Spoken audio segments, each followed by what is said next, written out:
So you're a fitness enthusiast looking to develop an eating disorder. Look, I don't blame you. In fact, I completely agree with you. No fitness journey is ever fun without it. The excitement and adrenaline rush that you have before a binge is absolutely thrilling.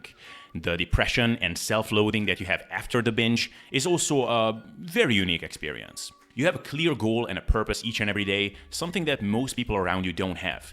That thing is your meals that you're gonna eat that day, of course. So if this sounds interesting to you, I have good news for you. You don't necessarily have to be genetically predisposed to it. It doesn't have to run in your family necessarily. You don't have to have childhood traumas necessarily for it to happen. With science and smart application, this no longer has to be a dream, and it can become a part of your reality as well. These methods that I'm gonna share with you have been tested with hundreds of bodybuilders and fitness models, Instagram influencers and YouTubers, and are very, very reliable. So in this video, I'm going to show you how to develop an eating disorder in just 5 easy steps. Are you ready? Let's get into it. So the first thing I want you to do is to be very, very lean. How lean exactly? Look, when thinking about leanness, dare to think big, or actually in this case, dare to think small. As a guy, 10% body fat will get your foot in the door, but ideally you would be 8, 7, even 6% body fat, and crucially, not just for a short period of time, but you will maintain it in the long term. This will help to keep your appetite and hunger levels elevated, and your satiety and fullness responses blunted at all times. The leaner you are, the more your energy expenditure and leptin levels are suppressed, therefore you will be hungrier and less satisfied after eating your meals. And that right away brings us to point number 2, and that is, being very lean is a very decent starting point in developing an eating disorder, but I really want you to have a truly unfair advantage ahead of all the other fitness enthusiasts that are also looking to accomplish the same thing, but don't really have what it takes. So what I want you to do is have one massive all-out cheat day once a week, preferably on a Sunday, because it nicely signifies the end of the week. During that cheat day, I want you to have as much of the super delicious calorie-dense foods that you've been craving for a long time as you want. Really enjoy yourself, but dare to eat past the point of enjoyment a little bit. Really fill up that hungry belly and satisfy those cravings that you've been having for a long time. Having a balls-out cheat day like this will help you accomplishing your goals in 2 specific ways. For one, having that crazy cheat day once a week will help you dislike your nutrition for the rest of the week more and perceive it as being more restrictive as you otherwise would. Normally, if you've been eating in a certain way for a while, even if that way of eating is relatively restrictive, over time you habituate to it and learn to enjoy it for what it is. If, however, you introduce something extraordinarily pleasurable every once in a while, it will create a new reference point, and it will help you to view your day-to-day nutrition on the other days of the week as boring, unenjoyable, and overly restrictive. Also, the power is in the numbers. If you want to maintain your body fat percentage, which you should while having that cheat day, it will force you to severely undercut your calories on the other days of the week to have your weekly average calories in order. For example, if you otherwise needed to eat 2,200 calories to maintain your weight and body fat percentage at, say, 7% body fat, but you have 10,000 calories once a day, now you will have to eat 900 calories for the remaining 6 days of the week. Imagine that, starving for 6 days of the week and going completely balls out on food once a week. You will be guaranteed to be thinking about food and your diet at all times, and that is a perfect recipe for an eating disorder. Now, in order to be that precise, you will have to track every gram of food that you eat. And that means tracking your calories and your macronutrients down to the gram every single day. Now, of course, you might ask, why not just take your numbers, create a meal plan off of it, and just follow that?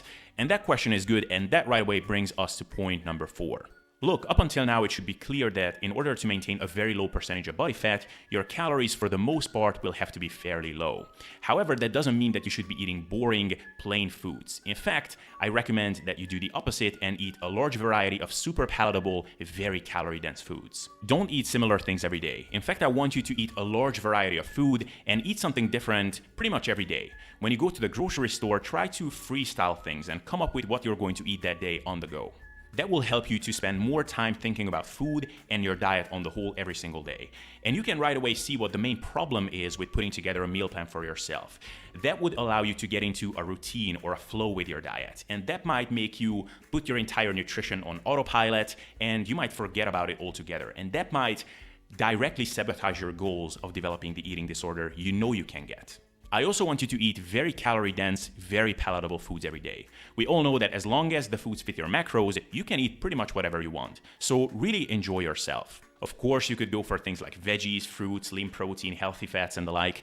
but that might make you satisfied and satiated from your meals. And once again, that is a big barrier if you want to develop an eating disorder. So just enjoy eating like when you were a kid and you went for all the delicious treats out there, as long as you count and measure them, of course. And that brings us to the last point, which is meal frequency. And here we have two potential avenues in which we can go down. The first one is to have very frequent, very small meals. When you're on a low-calorie diet and you're fitting in a lot of calorie-dense, hyper-palatable foods, that will inevitably mean having tiny amounts of food very frequently. Imagine, for example, waking up in the morning and having some whey protein and a tiny bit of Pop-Tart, and then 3 hours later, just a tiny slice of bagel and some more whey protein, and in the evening, like 2 pieces of French fries and some other lean protein source. That is a really great recipe of keeping food and your diet on your mind over the course of the day pretty much constantly, and that might be very helpful to accomplish what we want here. Now, the other way in which we could go about this is pretty much the polar opposite, and that is having a very low meal frequency and very low fasting periods, and preferably you would eat only 1 meal a day in this instance. Look, intermittent fasting is something that a lot of people use to manage their appetite and to eliminate food focus and forget about their diet for long periods of time. So in that regard, it can be our enemy. However, when trying to maintain a very low percentage of body fat, get by on low calories, and eating delicious foods, this can actually be the last kick that might give you that unfair advantage ahead of all the other people that also want to develop an eating disorder. So what you would do is not eat over the course of the entire day, and at night, fit in all the delicious, amazing foods into a very small window. I mean, imagine that, waking up in the morning, being a little bit hungry, being tempted to eat some lean protein and veggies, but skipping that meal. For lunch, a similar thing, because you know that in just a couple of hours, you can really enjoy all that amazing, delicious, and calorie-dense foods. And you can further enhance this effect by developing a nice ritual around that one meal that you have every day. For example, you could be watching your favorite TV show or develop some similar ritual that really makes that experience even more thrilling. So guys, those would be the 5 simple things that you can do to develop an eating disorder in a really efficient manner. And if for whatever reason you don't want to develop an eating disorder, then, well, you should pretty much do the opposite. So instead of looking to be thick skin lean year round, just look to maintain a healthy, sustainable, and good looking body fat percentage for the most part, something like 10 to maybe 15% body fat as a guy, for example. Instead of thinking about cheat meals, look to deploy an eating strategy and eating foods that you enjoy, like, but they also satisfy you and enable you to be satiated for the most part and not battle with hunger each and every day. Instead of tracking down every gram of food that you eat all the time, look to develop good eating habits and over time learn to use your body's signals to manage your hunger and satiety, and over time potentially maintain your body fat percentage without tracking macros. Also, instead of trying to find creative ways to fit in all kinds of junk and calorie-dense foods into your diet, look to develop a liking towards healthy, nutritious foods that allow you to be satisfied and satiated and maintain the body fat percentage that you want. And when it comes to meal frequency, instead of going for extremes, look for a way of eating that agrees with your lifestyle, schedule, and personal psychology. But whatever, who would do that, right? So guys, from the tone of this video, hopefully it is clear that I do not want you to develop an eating disorder, and all the things that I said in the beginning of the video for the first 5 minutes, I want you to do the polar opposite. Instead of falling for extreme behaviors, look for things that you can maintain for the rest of your life, preferably without being obsessed about your diet and food. If you've been following my channel for a while, then you probably know exactly my stance on things like cheat meals and developing these really extreme behaviors. In fact, I will recommend a couple of videos for you in the show description below, but one that comes to mind right away is my video called The Dark Side of Cheat Meals. So I will link that here, check that video out, and that will give you a really clear example of the negative things that can happen if you develop behaviors that are just not sustainable in the long term. So enjoy your fitness journey, get the physique you want with smart strategies that are based on science and also smart application, and all the nonsense that I said in the beginning of the video, just do the opposite, okay? So guys, I hope you enjoyed this video. If you did, then be sure to like it, comment, and subscribe for more content like this, and also hit that bell notification icon to be up to date on everything that is going to come up in the near future. So that's all I had to say for today, and have a nice day.